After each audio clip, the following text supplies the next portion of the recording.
বন্ধুসকল নমস্কাৰ। দেৱালী বা দীপান্বিতাৰ সময়খিনিত আমি কি কাম কৰিলে মা লক্ষ্মী আমাৰ ওপৰত প্ৰসন্ন হ'ব বা মা লক্ষ্মী আমাৰ ঘৰত ষ্টেবল হৈ থাকিব। যেতিয়া দেৱতাসকলে সাগৰ মন্থন কৰিছিলে তেতিয়া মা লক্ষ্মীৰ আগমন ঘটিছিলে আৰু তেতিয়াৰ পৰাই মা লক্ষ্মীৰ পূজা আৰাধনা কৰা হয়।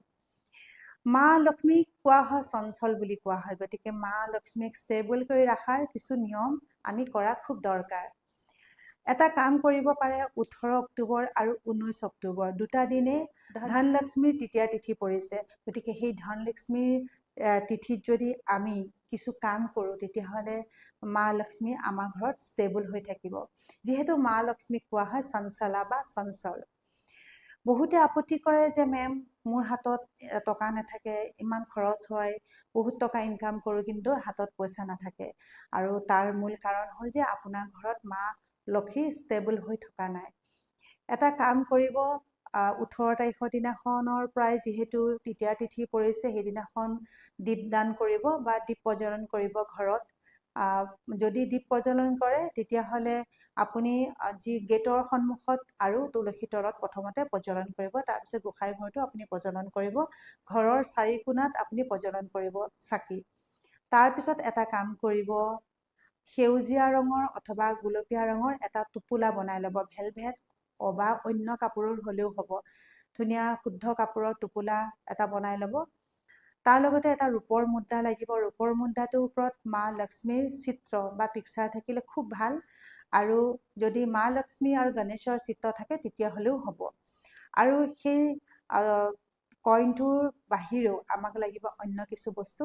দুটা লাগিব গোমতী চক্ৰ, আৰু দুটা লাগিব আমাক কৰি লাগিব, তাৰ লগতে চন্দন এটুকুৰা লাগিব, আৰু লং দুটা লাগিব, আৰু ইলাইচি দুটা লাগিব, তাৰ লগতে লাগিব কোলা চাউল একমুঠি, আৰু পদুমৰ গুটি লাগিব অলপমান, তাৰ লগতে লাগিব ধান দুটামান, আৰু লাগিব 5 ৰঙৰ বস্ত্ৰ। এতিয়া 5 ৰঙৰ বস্ত্ৰ হ'ল সেউজীয়া, বগা, ৰঙা, গুলপীয়া আৰু হালধীয়া, এই 5 ৰঙৰ বস্ত্ৰ লাগিব।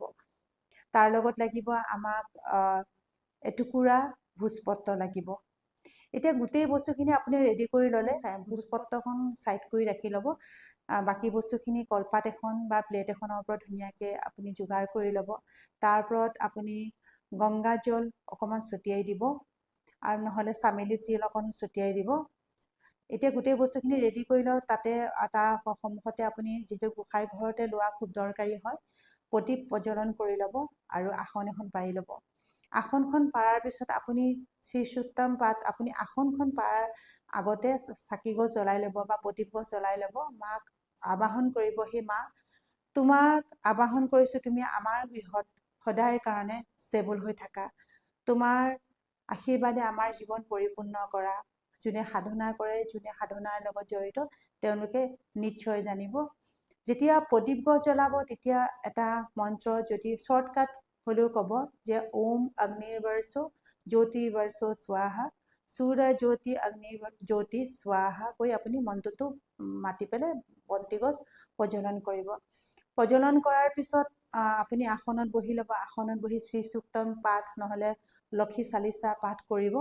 কৰাৰ পিছত আপুনি সেই যিটো টোপোলা আপুনি ৰেডি কৰিলে, সেই টোপোলাটোত আপুনি মা লক্ষ্মীক মনতে আৰাধনা কৰি, মা লক্ষ্মীৰ মন্ত্ৰ জাপ কৰি পেলাই, বিষ্ণুৰ আৰাধনা কৰি বিষ্ণুৰ মন্ত্ৰ জাপ কৰি পেলাই আপুনি প্ৰথমতে ৰূপৰ কইনটো সেই টোপোলাটোত ভৰাব। তাৰপিছত পদুম ফুলৰ গুটিকেইটা ভৰাব, গোমতী চক্ৰ ভৰাব, আৰু কৰিকেইটা ভৰাব। তাৰ লগতে লং, ইলাইচি, চন্দন এই গোটেইকেইটা ভৰাব। তাৰপিছত কলা চাউল আৰু ধান ভৰাব, আৰু 5টা ৰঙৰ যি বস্ত্ৰ, সেই বস্ত্ৰ আপুনি তাতে ভৰাব। ভৰাই মাক ক'ব, হে মা তোমাৰ যি আশীৰ্বাদ, সেই আশীৰ্বাদে আমাৰ ঘৰত সদায় পৰিপূৰ্ণ হৈ থাকিব, আমাৰ যি ধনৰ যি ভঁৰাল পৰিপূৰ্ণ হৈ থাকিব। গতিকে আজিৰ পৰা তোমাৰ যি আশীৰ্বাদ, সেই আশীৰ্বাদক আমি ধনৰ ভঁৰাল হিচাপে আমাৰ ঘৰত স্থাপন কৰিছোঁ কৈ আপুনি ধুনীয়াকৈ গাঁঠি মাৰি দিব টোপোলাটো। গাঁঠি মাৰি আপুনি সেই দিনাখন, সেই ৰাতিটো আপোনাৰ পূজাৰ যি আসনত সেই টোপোলাটো ৰাখি দিব। আৰু পিছদিনা গা পা ধোৱাৰ পিছত সেই টোপোলাটো চাকি তাকি জ্বলাব, চলাই পেলাই সেই টোপোলা আপুনি যদি ইচ্ছা কৰে তেতিয়াহ'লে আসনতে ৰাখিব, নহ'লে আপুনি লকাৰত ৰাখিব। এতিয়া আন এটা কথা মই কৈছিলোঁ যে ভোজপত্ৰ অকণমান ৰেডি কৰি ৰাখিবৰ কাৰণে।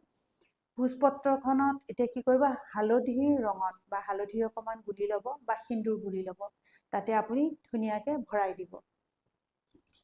মানে সেন্দুৰৰ পানীত নহ'লে হালধিৰ পানীত ভৰাই দিব।